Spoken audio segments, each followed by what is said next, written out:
2000 సంవత్సరం రావడానికి ముందు 2000 సంవత్సరమే అంతమైపోతుంది ప్రపంచం అంతా అన్నారు. ఇప్పుడు 2000 సంవత్సరం అయిపోయి ఆల్రెడీ మనం 19వ సంవత్సరంలో కూడా 2019లోకి వచ్చేసాం. అవును. సో మీ ఉద్దేశ ప్రకారం ఇది ఒక అపోహేనా? కలియుగం ఇన్ని సంవత్సరాలు ఉంటుంది, ఈ యుగం ఇన్నాళ్ళు, ఈ యుగం ఇన్నేళ్ళు అని మనం అనుకున్నట్టయితే అంటారు. యుగాలకి సంఖ్య ఉంది. ఇప్పుడు ఒక రోజుకి ఇన్ని గంటలు, ఇదివరకు దాని ఘడియలు విఘడియలు అనేవారు. దానికి ఏదో ఒక క్రమం ఉంది. అనే తర్వాత మళ్ళీ అది సైకిల్ తిరుగుతూ మళ్ళీ సూర్యోదయం వస్తుంది, మళ్ళీ సూర్యాస్తమయం కూడా వస్తుంది. ఇది ఒక సైకిలిక్ ప్రాసెస్లో తిరుగుతూ ఉంటుంది. రోజులు కూడా అట్లానే తిరుగుతాయి. నెల తిరుగుతోంది, సంవత్సరం తిరుగుతోంది. సంవత్సరం తర్వాత మళ్ళీ మనం నేచర్లో we are able to observe the process repeated, right? So also యుగాల క్రమం కూడా అట్లానే ఉంది. ఇప్పుడు 4,32,000 సంవత్సరాలు అయితే కలియుగం అన్నారు. ఇంటూ 2 చేస్తే ద్వాపరం అన్నారు. ఇంటూ 3 చేస్తే త్రేత అన్నారు. ఇంటూ 4 చేస్తే కృత. ఈ 4 కలిపితే 4, 3, 2, 3 సున్నాల బదులు ఇంకొక 0 పెరుగుతుంది, 4 సున్నాలు వస్తాయి. అంటే కాలం అనేటటువంటి దాని యొక్క calculation was so accurate. Nature is very accurate, where man cannot handle or meddle with it. Okay. ప్రకృతిలో మీరు ఏది చూసినా అలానే ఉంటుంది. ఇప్పుడు మీరు ఒక పుష్పం చూడండి, దానికి వచ్చేటటువంటి దళాలు, వాటి యొక్క మెజర్మెంట్స్ అన్నీ చాలా ఎగ్జాక్ట్గా ఉంటాయి. అందులో వచ్చే కేసరాలు ఎగ్జాక్ట్గా ఉంటాయి. దాని కింద వచ్చే స్టాక్ చాలా ప్రాప్రియేట్గా ఉంటుంది. ఏ పువ్వులు ఎక్కడ చూసినా అట్లానే ఉంటాయి. ఏ కీటకాలని మనం చూసినా వాటి రెక్కలు గిక్కలు, వాటి యొక్క అందం, వాటి యొక్క మెజర్మెంట్స్ అదే క్రమంలో ఉంటాయి. అందులో అప్పుడు మనుషులు తయారు చేస్తే వచ్చినట్టుగా ఒకటి పొడుగు, ఒకటి పొట్టి, ఒకటి లావు సన్నం, ఒకటి థిక్నెస్, ఒకటి పల్సగా అలా ఉండదు. Other than man everything in the nature is accurate to the dot. కాలం కూడా అంతే. సో ఈ కాలం కూడా ఒక క్రమంలో తిరుగుతూ ఉంటుంది. అది తిరిగిన తర్వాత మళ్ళీ రిపీట్ అవుతుంది. సైకిల్ మళ్ళీ రిపీట్. ఇప్పుడు 2000 సంవత్సరాలు కలియుగం అనే దాంట్లో అసలు అది ఏమడదు అది. బికాజ్ కలియుగం ఇప్పటికి ఆరంభమయ్యి 5,119 ఏళ్ళు దాటింది. ఓకే. దీనికి పూర్తి అవ్వడానికి 4,28,000 సంవత్సరాల కాలం ఉంది కలియుగానికి. Okay. So 5,000 is really nothing. మధ్యలో ఎక్కడో ఒక చోట ప్రారంభించి కాలాన్ని లెక్క పెట్టడం ప్రారంభం చేశారు. 2000 years అని అన్నారు. ఎక్కువ మంది ఆ కాలమానాన్ని తీసుకుని ఇప్పుడు 2000, 2019 అని అంటున్నారు. ఇప్పుడు కలియుగం నిజానికి 2000 సంవత్సరంలో అయిపోతుందని అనలా. అప్పుడు అన్నది ఏంటంటే కంప్యూటర్ కనిపెట్టిన తర్వాత, ఓకే, 1980sలో బహుళ ప్రాచుర్యాన్ని అది అందుకున్న తర్వాత దాంట్లో ప్రోగ్రామ్ చేసినటువంటిది 2000 దాకా దాన్ని ప్రోగ్రామ్ చేశారు కనుక, ఓకే, సో దాన్ని Y2K అని దానికి ఒక పేరు పెట్టి ఆ December 31st కాగానే ఇంకా తర్వాత అది ప్రోగ్రామ్స్ అన్నీ కూడా ఇంకా క్రాష్ అయిపోతాయి. సో దానివల్ల మొత్తం సెటప్ అంతా ఎక్కడిదక్కడ స్టాప్ అయిపోతుంది. అంతే. ఇంకా అది ఒక కంప్యూటర్ స్టాప్ అయిపోయిందంటే మొత్తం ప్రపంచం అంతా తల్లకిందులు అయిపోయినట్టే అని భావించారు. దానికోసం మన దేశం నుంచి చాలామందిని, వచ్చిన వాళ్ళని రాని వాళ్ళని, ఆ పేరు పెట్టుకున్న వాళ్ళందరినీ మొత్తం బయటికి పంపించారు, అమెరికాకి పంపించారు. ఏదైనా వాళ్ళు చేస్తారు కదా, చేయాలి కదా, చేయించాలి కదా అనే ఉద్దేశంతో. సరే, 2099 December 31st చక్కగా నడిచింది.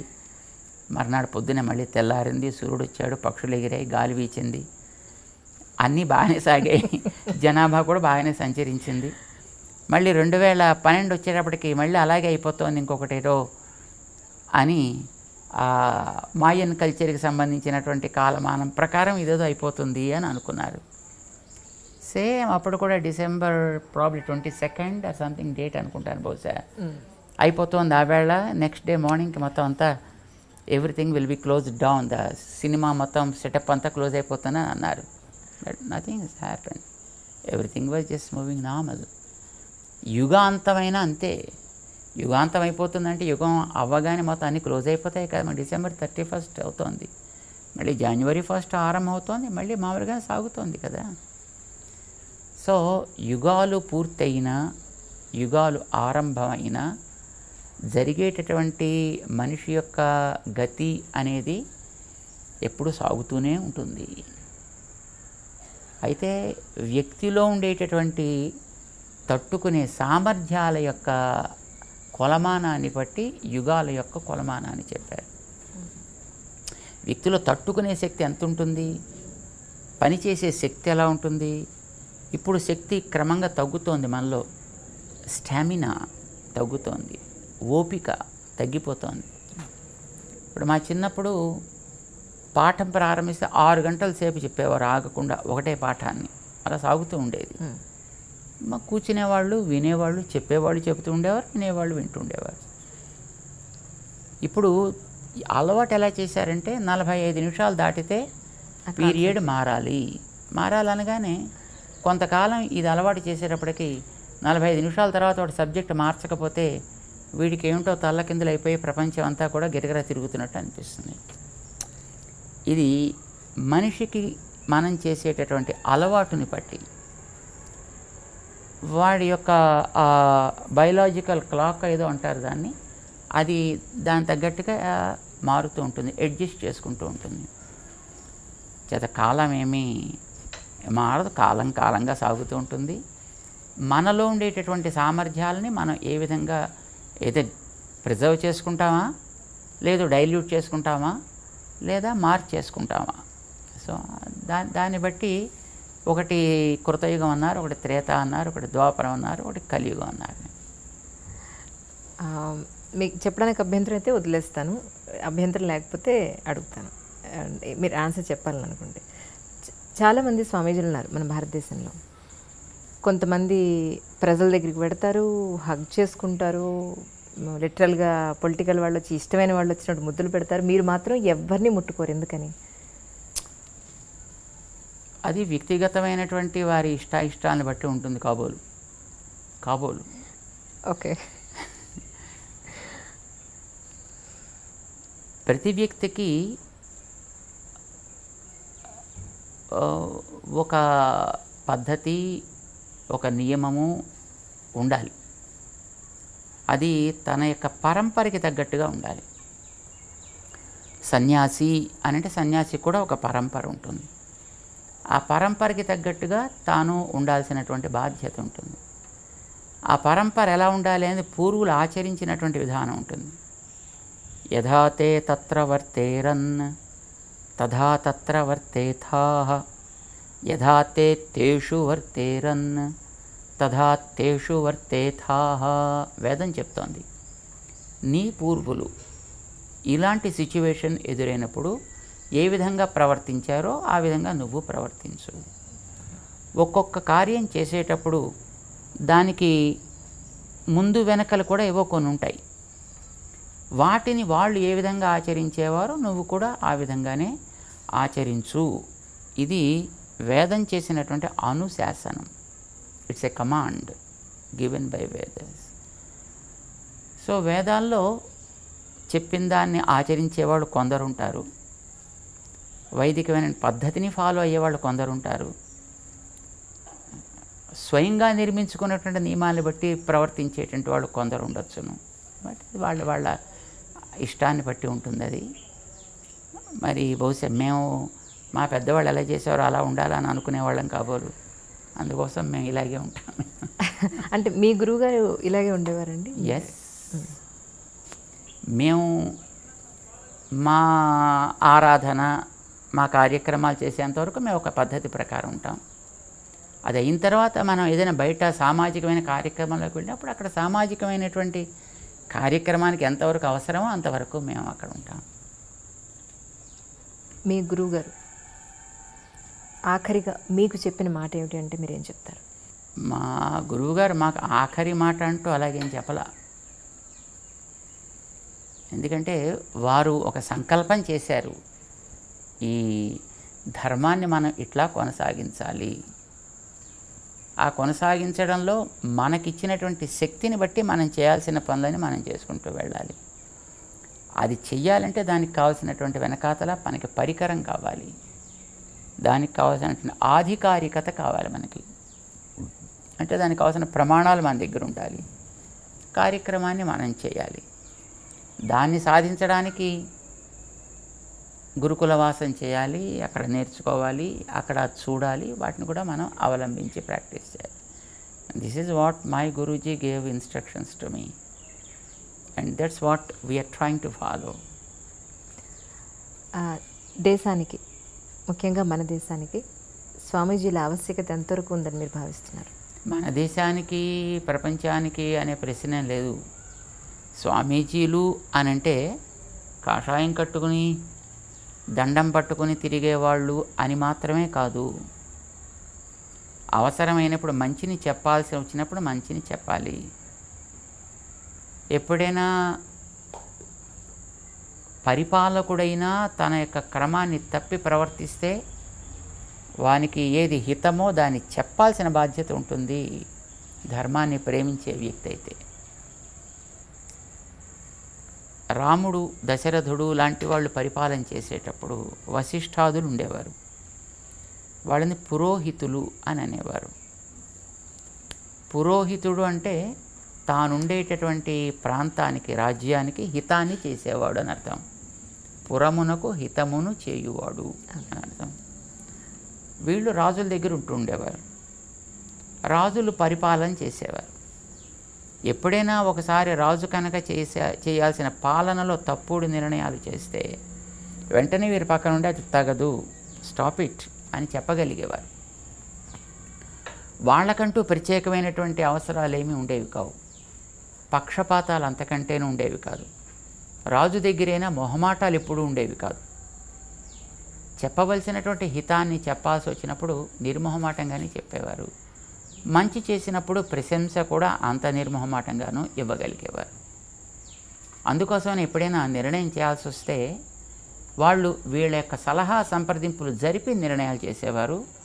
ధార్మికమైనటువంటి విషయాల్లోకి వచ్చినప్పుడు మిగతా విషయాల్లో వాళ్ళకి అనుభవం ఉంటుంది కనుక వాళ్ళు వాటిని సాధించగలుగుతారు. కానీ ధార్మిక విషయాల దగ్గరికి వచ్చేటప్పటికి కొన్ని వాళ్ళకి అధ్యయనం చేసే అవకాశం ఉండదు. బికాజ్ లౌకికమైనటువంటి పరిపాలన విధానంలో వాళ్ళు ఉండేటప్పుడు ధార్మిక గ్రంథాలని చదివేంత అవకాశం వాళ్ళకి ఉండదు కనుక అలాంటి విషయాల్లో కావాల్సినటువంటి సలహాలు, సంప్రదింపులు వీళ్ళు ఇచ్చేవారు. అసలు ఏ వ్యక్తికి అన్నిటినీ మాస్టర్ చేయడం అనేటువంటి అసాధ్యం కదా. వాడు రాజు కావచ్చు, ధార్మికుడు కావచ్చు, మరొకడు కావచ్చు. కొన్ని విషయాల్లో వాళ్ళు తప్పనిసరిగా సమర్థత కలిగి ఉంటాడు. వాడి సబ్జెక్టులో వాడు సమర్థత కలిగి ఉంటాడు కనుక తన సబ్జెక్టుకి సంబంధించిన విషయాల్లో ఎప్పుడైనా ఒకవేళ పరిపాలకుడైనా హద్దు మీరి ప్రవర్తిస్తే, లేదు చేయాల్సింది వాడు చెయ్యలేకపోతుంటే వాడి చేత అది చేయించడం, వాడు హద్దు మీరినప్పుడు జాగ్రత్త, అది చెయ్యడానికి తగదు అని శాసించేనా వాళ్ళని ఆపగలిగేటటువంటి స్థితి కూడా ఉంటుండేది. అది ఆనాడు వశిష్ఠాదులు వాళ్ళు పురోహితులు అని పేరుతో ఉండేవాడు. అయితే దురదృష్టం కొద్ది ఆ పురోహిత అనే పేరు ఇప్పుడు ఈవేళ మరొక రకంగా వాడుతున్నారు. కానీ ఎప్పుడైనా సాధువులు కానీ, సన్యాసులు కానీ, స్వాములు కానీ, పండితులు కానీ, జ్ఞానులు కానీ, the whole and sole responsibility of these people is to follow, of course, the doctrines that are laid down by the elders, teach them to the generation and prepare the people who are able to take proper care in the society in general. అంటే రాజులకే కాదు కదా, సామాన్య ప్రజల్లో కూడా అలాంటి వాటిని చెప్పాల్సిన అవసరం ఉంటుంది కదా. వాళ్ళని కూడా ఆ మార్గంలో పెట్టాల్సిన బాధ్యత వాళ్ళకు ఉంటుంది కదా. వాళ్ళలో కూడా ఒక రకమైన అవగాహన తీసుకురావాల్సిన బాధ్యత కూడా వాళ్ళకు ఉంటుంది. అంచేత సామాన్యుల కోసం చెప్పడానికి కావాల్సిన శిష్యవర్గాన్ని తయారు చేసేవారు. వాళ్ళల్లో అప్పుడప్పుడు కొందరు రాజాశ్రయాన్ని చేసి రాజులకు కూడా మార్గదర్శనం చేయగలిగేట్లుగా ఉంటుండేవారు. ఎప్పుడెప్పుడు ఎవరికి ఏ సలహా సంప్రదింపులు కావాల్సి వచ్చినా ఇవ్వడానికి అందుబాటులో మాత్రమే వాళ్ళు ఉండేవారు. అవసరమైతే తప్ప వీళ్ళు వెళ్ళి దాంట్లో నియంత్రించేటటువంటి స్థితి ఉండేది కాదు. వాళ్ళు కూడా తమ బాధ్యతను గుర్తించి ఆ రకమైనటువంటి సలహా సంప్రదింపులు తీసుకుంటూ ఉండేవారు అలాంటి విషయాలకు వచ్చినప్పుడు. ఇంటి పేరు నిలబెట్టడం లేదా ఒక వంశాన్ని నిలబెట్టడం అని అంటే అది ఒక అబ్బాయితోనే సాధ్యం అనేది కొన్ని సంవత్సరాలుగా పాతుకుపోయిన మాట. మరి మీ విషయంలో మీ తల్లిదండ్రులకు మీరు వంశాన్ని నిలబెట్టారని అనుకుంటే మరి మీ వంశాన్ని మీరెలా మరి ఇప్పుడు మీ సన్యాసాశ్రమంలో అది ఎలా వీలవుతుంది? మరి మీ తదనంతరం మీ వంశాన్ని నిలబెట్టాలి అని మీకు ఎప్పుడు అనిపించలేదా? వంశము అనేటటువంటిది ఒక్క వ్యక్తి వల్ల ఎప్పుడు నిలబడదు. అబ్బాయి వల్లనే నిలబడుతుంది అనే నియమం కూడా ఏమీ లేదు. సో అమ్మాయిలైనా నిలబట్టచ్చు. ఇది అమ్మాయి ఇంటి పేరు మారిపోతుంది కదా మరి. ఇంటి పేరు మారినా వంశము అనేది నిలబెట్టడానికి పర్పస్ ఏంటి? ఆ వంశంలో పూర్వులు కొన్ని మంచి పద్ధతుల్ని వాళ్ళు పాటించారు. ఆ పాటించిన పద్ధతుల్ని తర్వాత జనరేషన్స్కి అందించాలి అని వాళ్ళు దే అస్పైర్డ్ ఫర్ దట్. మనకి పర్పస్ అదే కదా, వంశపు మర్యాద, వంశపు గౌరవం లేదా ప్రతిష్ట, ఆచారం. They are certain practices which they followed and they made the generations to preserve that practice. దాన్నే మనం సంప్రదాయము అని పేరు పెట్టి పిలుస్తాం దాన్ని. సో ఈ సంప్రదాయ పరిరక్షణ కోసమనే వివాహ వ్యవస్థ అయినా లేదు సంతానం కావాలి అని అనుకున్న పర్పస్ అది. అది చేయగలిగిన వ్యక్తి మరొకరు ఉండేటప్పుడు అందరూ చేయాలి మంచిదే, కానీ దానికంటూ కొంతమంది ఉన్నప్పుడు మిగతా వాళ్ళు మిగతా కార్యక్రమంలో ఉండడానికి కూడా ఆక్షేపణ ఏమీ ఉండాల్సిన అవసరం లేదన్నమాట.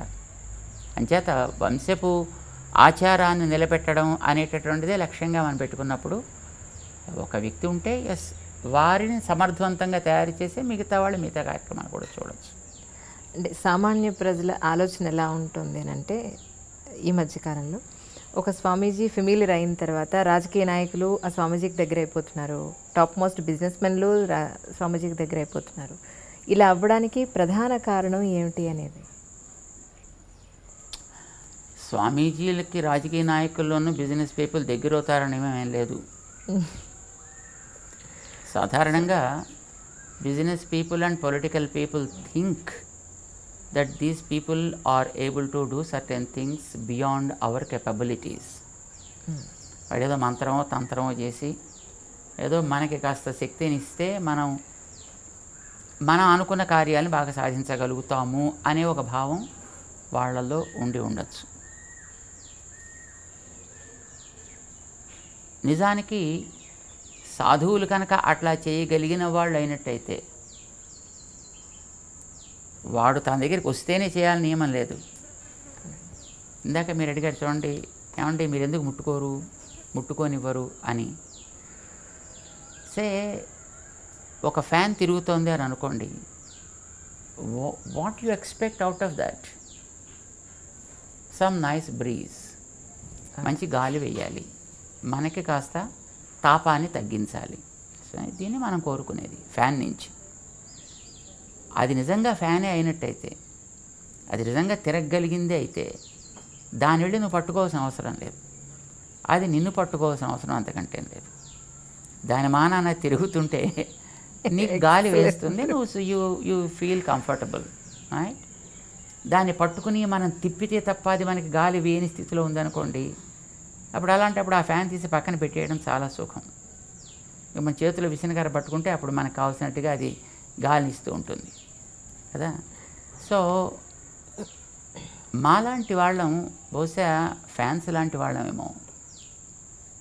It not fan for somebody but we are fan for the society. So we give the breeze. If we are really able to give the breeze, no one need to do anything to us. And if we really can't give that kind of breeze, I think coming and doing any kind of thing will serve no purpose.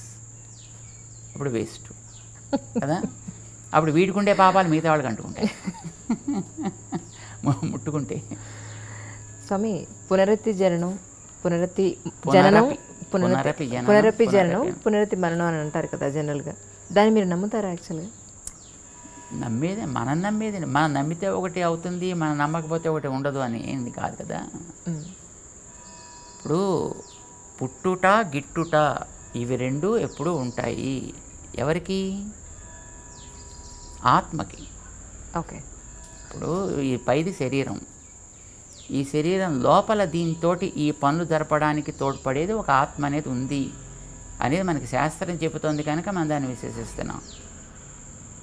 ఈ ఆత్మ అనేది ఒక కర్మ వల్ల శరీరంలోకి వస్తుంది. అది depends upon the కర్మ.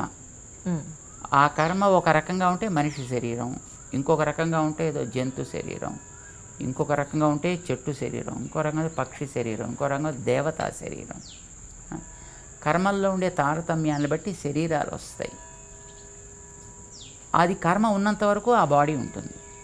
కర్మ అయిపోగానే ఆ బాడీని మళ్ళీ వదిలిపెట్టి ఇంకో చోటుకు పోవాలి. డ్యూటీ కోసం మనం ఒక ఊరు వెళ్ళినప్పుడు ఆ ఊళ్ళో ఎక్కడో ఒక రూమ్ రెంట్ తీసుకుంటాం, ఆ ఊళ్ళో ఉంటాం, పని చేసుకుంటాం, అయిపోగానే we quit the room and just we go to our own place, right?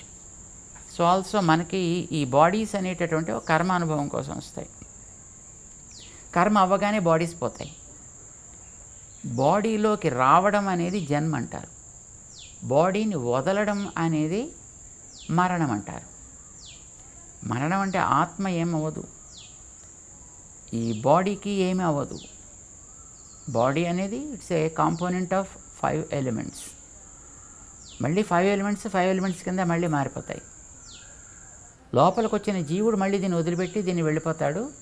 వాడికి వెనకాతలు ఉండే స్టాక్ని బట్టి మళ్ళీ వాడు ఎక్కడికో వెళ్ళాలి, ఇంకొక బాడీ తీసుకుంటాడు. So taking a new body is called జన్మ అండ్ చెకింగ్ అవుట్ దట్. చాలా సంతోషం స్వామి. మిమ్మల్ని ఎక్కువ ఇబ్బంది పెడితే క్షమించాలి, ఏమి అనుకోవాలి దయించి. చాలా సంతోషం. మీరు ఇంతటి గొప్ప అవకాశాన్ని ఇచ్చినందుకు నిజంగా మీకు నేను చాలా రుణపడున్నాను. చాలా ధన్యవాదాలు. సంతోషం. Press the bell icon for more updates. Subscribe to iDream. Subscribe to iDream. Please subscribe to iDream. Subscribe to iDream. Please subscribe to iDream. For more such videos, please subscribe to iDream. For more videos, please subscribe to iDream. And you're watching iDream Media. Please like, share and subscribe to the channel. And don't forget to subscribe to iDream. Please subscribe iDream Media. Do subscribe to iDream. Subscribe to iDream Media. Do subscribe to iDream Media. Don't forget to subscribe. Click on the button below. Don't forget to subscribe to iDream.